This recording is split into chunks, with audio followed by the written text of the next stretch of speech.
Welcome to the Sports Trigger. I'm Jared with my co-host Travis. Here to ignite your day. And we're back at the Sports Trigger for episode 4, where I have something brewing, Travis. And that something is player hate. But before we get into who I actually despise now, let's talk a little bit about the subject in general and why it might actually be good for athletics in general. So, Travis, when I say player hate, what do you think of? What comes to mind? What players come to mind? You know, there are definitely several players that come to mind, and I think for anybody, you know, especially listening in, they have their favorite teams, and with those teams come rivals, right, in any sport. So you're bound to have player hate towards someone on the opposite team, whether it be professional or collegiate. And for me, definitely one of the most people that I hate as a player is LeBron James. I know I'm not alone on that. I know there are several people who can attest to that, especially people in the Eastern Conference. Me included. Let's be honest. Me included. Especially, yes. And especially because we're Pacers fans. You know, that's a given. He's been a roadblock for us for when we were actually a contender in past years, but he's definitely number one. As far as others, there's definitely a big gap between number one and the rest. But I would have to go with, you know, I'm a big Notre Dame football fan, so Matt Leinart is definitely a big thorn in my side. He may not be playing anymore. Which thank goodness he isn't. But Travis, the Bush push. What comes to mind there? Is there a little bit of player hate sprinkled in there?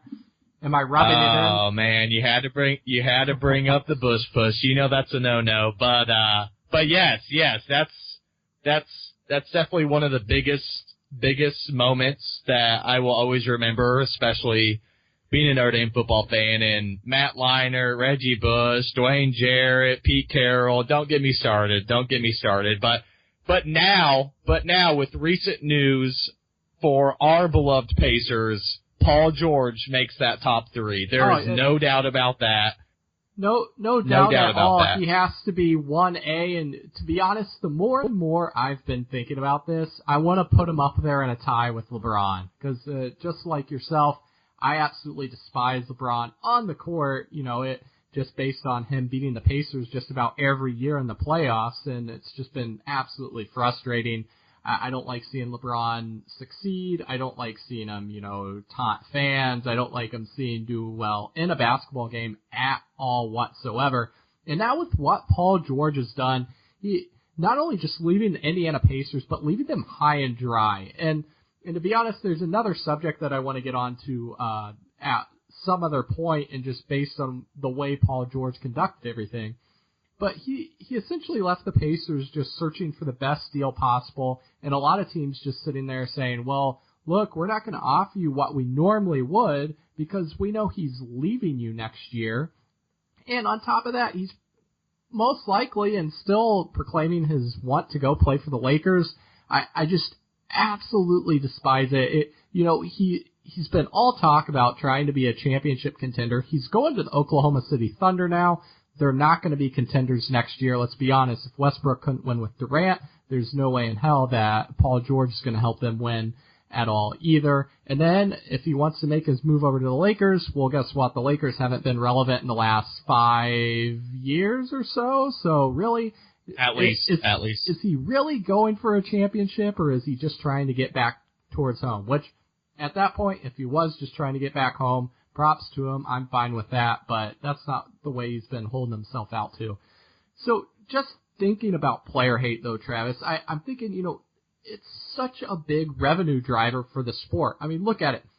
People who hated the Golden State Warriors, people who hate LeBron James, they all tuned in to watch the game regardless, just because they want to see one of those teams fail, one of those guys fail. So just think how much viewership is driven by player hate. I mean, just think of how many games you've watched, maybe of USC or LeBron James in general, where you're just like, I hate these guys so much, I'm going to tune in and just hope they fail. There are a very, very large number of games that are driven because of player hate. And, you know, there's social media out there, and that's such a huge template. And obviously several players, if not all players, professional and collegiate, are involved in Twitter or in some form of social media. And I can't count. I would probably say a large percentage. I would almost say I watch more rival teams than I watch my own team in any given year, just because of all the player hate that I have. And it's a huge driving factor. And like you said, it's definitely something that increases the ratings in sports, I think, because everyone has someone, whether they want to admit it or not, that they don't like.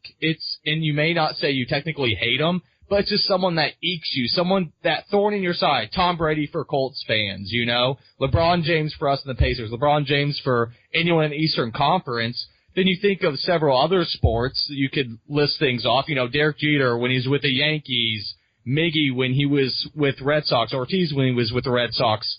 There's so many different factors that play into it, and player hate is one of the things that definitely drives numbers for TV ratings. Yeah, just huge numbers.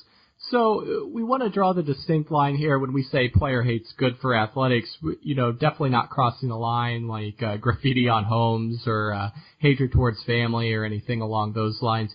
But Travis, if you had to list your top 3 members that you hate, player hate towards just athletics on the field, and listeners, we also encourage you to provide us with your top 3 if you get a moment, who would you list?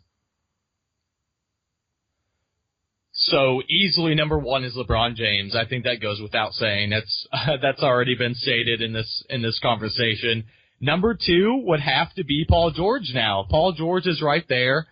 There's definitely still a gap between LeBron and Paul George just because of how big of a thorn LeBron's been for us. And I'll still give a little benefit of the doubt to Paul George at this point. And number 3, as I said earlier, is Matt Leinart. I mean, that guy he had so much success, which is great for him, but he had so much success against Notre Dame, which is not good for me.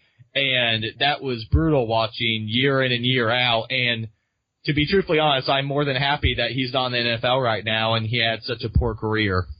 Yeah, for me, I'm going to go follow a similar pattern. LeBron's number 1, Paul George now 1A. Good riddance to him. I'm glad he's gone now. I don't care about him anymore. And then number 3, I'm going to go Tim Tebow. I'm going to be so happy the day he gets a clicker in his right hand. He's just plopped down on the couch, no longer in front of a TV. So with all that being said, thanks a lot, everyone, for listening to today's episode, and until next time.